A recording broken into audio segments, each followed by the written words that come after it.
Hey there, crypto enthusiasts. Welcome back to another straightforward guide on managing your digital assets. Today, we're diving into how to send BUSD from Ledger Nano X to Kucoin in 2025. If you're holding BUSD on your Ledger Nano X and want to move it to Kucoin for trading or other purposes, you're in the right place. BUSD is a stablecoin pegged to the US dollar, making it a reliable option for transactions, and using a hardware wallet like Ledger Nano X ensures top-notch security. First things first, make sure your Ledger Nano X is set up and updated. Open the Ledger Live app on your computer and connect your device via USB. You'll need to unlock it with your PIN for security. Once you're in, navigate to the Accounts section and select your BUSD wallet. It's crucial to double-check that you're on the correct network.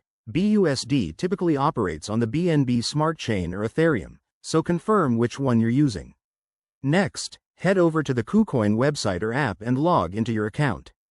Go to the Deposit section, select BUSD, and choose the appropriate network to match your Ledger wallet. This step is vital to avoid any lost funds. Now, copy the Kucoin deposit address, never type it manually to prevent errors. Back on your Ledger, initiate the send transaction. In Ledger Live, select Send. Paste the Kucoin address, enter the amount of BUSD you want to transfer, and review the fees. Always verify the transaction details on your Ledger device itself for an extra layer of security.